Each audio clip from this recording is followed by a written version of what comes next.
বাচ্চাদের exam time যেভাবে গুরুত্ব দেই এমন যদি নিজের বেলা দিতাম তাহলে আজ আর হাতা খুন্তি নিয়ে রান্নাঘরে দিন কাটাতে হতো না। আসসালামু আলাইকুম, কেমন আছেন সবাই? কাছে দূরে যে যেখান থেকে বসে আমার ভিডিও দেখছেন আশা করি সবাই ভালো আছেন।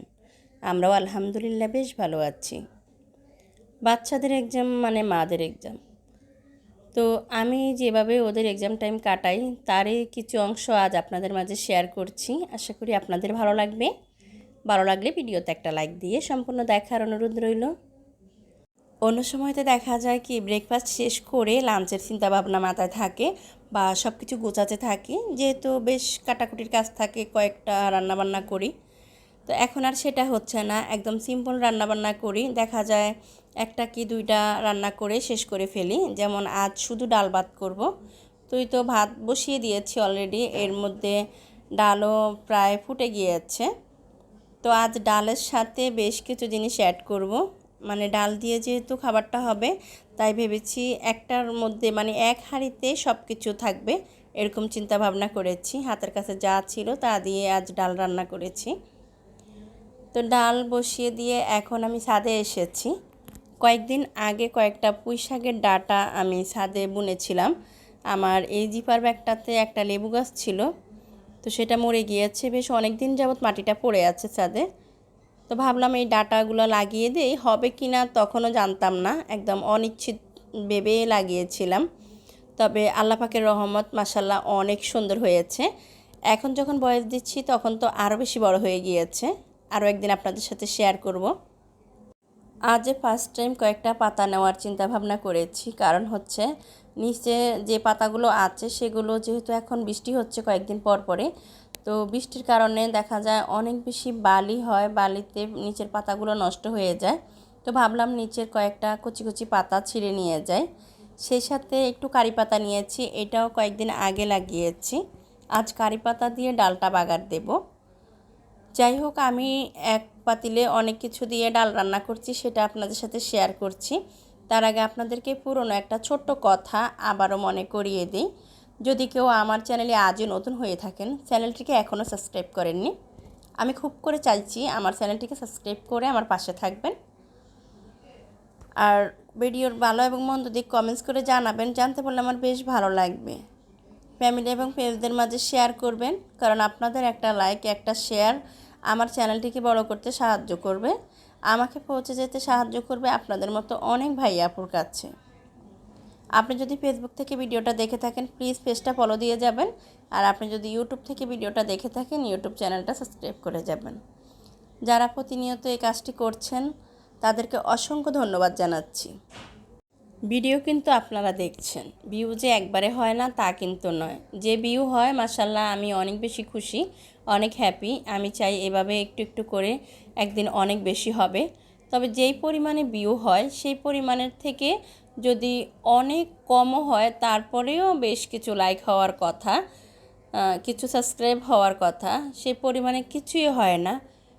এই জায়গা থেকে বেশ কষ্ট পাই। ভিডিও যেহেতু দেখেন, সময় নষ্ট করেন, তাহলে একটা লাইক দিতে সমস্যা কোথায়? একটা লাইক দিয়ে যাবেন, একটা শেয়ার দিবেন, আর সাবস্ক্রাইব করে পাশে থাকবেন। এতে করে আমার এই ছোট ছোট ভিডিওগুলো আমি যখনই আপলোড করব তখনই আপনাদের সামনে আসবে, আর আপনারা আমার ভিডিওগুলো পেতে সহজ হবে। তো যাই হোক, অনেক কথা বলেছি, আমার কথার মধ্যে ভুল ত্রুটি কোনো কিছু যদি হয়ে থাকে প্লিজ ক্ষমা সুন্দর দৃষ্টিতে দেখবেন।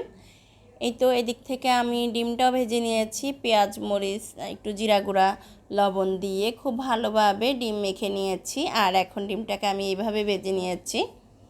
ভেজে নিয়ে এখন ছোট ছোট করে কেটে আমি এই ডিমটাকে ডালে অ্যাড করব। মানে আজকের ডালটা হচ্ছে মিক্সড ডাল, এখানে আমি মুগ ডাল মশারির ডাল অ্যাড করেছি, সেই সাথে দিয়েছি পুঁই শাক টমেটো, আর এখন দিচ্ছি ডিম। তো আমার এই এলোমেলো রান্না দেখে আবার কেউ আমাকে পাগল বলবেন না। মানে সব মিলিয়ে আজ আমার ডালের নামটা আমি আসলে কি দেব নিজেও বুঝতে পারছি না, এটাকে কি শাক ডাল বলবো না ডিম ডাল বলবো। তো যাই হোক, সব মিলিয়ে একটা জগা খিচুড়ি হয়ে গিয়েছে আর কি, মানে কোনো রকম আর কি দুপুরটা কাটানো। তারপর হচ্ছে রসুন পেঁয়াজ একটু শুকনা মরিচ সেই সাথে হচ্ছে কারি পাতা দিয়ে বাগার দিয়েছি। তবে দেখতে যাই হোক না কেন খেতে বেশ মজার ছিল ডালটা, একটু ঘন ঘন হয়েছে। তো আমার বাচ্চারা বেশ খুশি হয়ে খেয়েছে, কারো কোনো আপত্তি ছিল না। আর আল্লাহর অশেষ রহমতে খুব ভালো একটা ফ্যামিলি আমার। আমি যখনই যা রান্না করে দেব সবাই খুশি মনে খাবে। আমার বাচ্চাদের খাবার নিয়ে যদিও কোনো আবদার থাকে, সেটা হলো সন্ধ্যার নাস্তা। সন্ধ্যার নাস্তায় তাদের মায়ের হাতের মজার মজার খাবার খেতে তাদের খুব ভালো লাগে। আর সন্ধ্যায় একটু আবদার করে, মা এটা বানিয়ে দাও, ওটা বানিয়ে দাও। তো এই যে আজ আবদার করেছে এই সেমাইটা, এটা আমার ছেলের ভীষণ পছন্দ। তো ওর জন্য সবসময় নারকেল কুড়িয়ে তারপরে হচ্ছে ডিপে রাখতে হয়। এই সেমাইটাও আমি বাসায় রাখি, প্রায় সময় ওইটা খেতে চায়। তো আমিও ভাবলাম আচ্ছা ঠিক আছে, আমি যেহেতু আজ আমার নিজের সময় বাঁচাতে গিয়ে একদম এলোমেলো একটা খাবার দিয়েছি, ওরা তো তখন কোনো আপত্তি করে নাই, এখন যেহেতু একটু আবদার করেছে দেওয়াই যায়। তো এই তো সন্ধ্যার পর আমি ওদের জন্য এই সেমাইটা রান্না করছি। এটা রান্না করতে খুবই কম সময় লাগে আর খেতেও কিন্তু মন্দ না, বেশ ভালো লাগে। তো আমি সেমাইটাকে আগে একটু ঘিয়ে ভেজে নিয়েছি। এখানে আমি পুরো 1 প্যাকেট সেমাই নিয়েছি, কুলফেন সেমাই যেটা।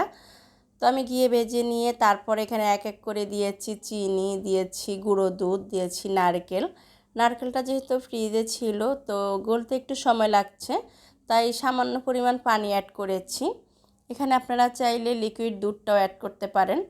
আর পানিটা অ্যাড করলে সেমাইটা একটু নরম নরম হয়, খেতে ভালো লাগে। তো সব শেষে আমি সামান্য পরিমাণ লবণ দিয়েছি কিশমিশ, সব কিছু দিয়ে আবারও খুব ভালো করে মিশিয়ে নিচ্ছি। এটা একটা সময় একটু দলা পেকিয়ে যায়, মিডিয়াম আঁচে রেখে আস্তে আস্তে নাড়াচাড়া করতে করতে আবার ঠিক হয়ে যায়। এই যে আমি চুলার আঁচটা একদম মিডিয়ামে রেখে একটা কাঁটা চামচের সাহায্যে সবগুলো সেমাই ছাড়িয়ে নিয়েছি, আর এখন বেশ জুরজুরি হয়েছে। তো আজ ওদের আবদার ছিল ওরা ডাইনিংয়ে খাবে না, রুমে খাবে। যেহেতু অনেক বেশি গরম পড়েছে তো রুমে এসি ছেড়ে ওখানে বসে সন্ধ্যার নাস্তাটা করবে। যাই হোক, আমার এই সাদামাটা লাইফস্টাইল যাদের ভালো লেগেছে, এতক্ষণ আমার সাথে ছিলেন, তাদেরকে অসংখ্য ধন্যবাদ জানিয়ে আজকের মতো বিদায় নিচ্ছি। আল্লাহ হাফেজ, আসসালামু আলাইকুম।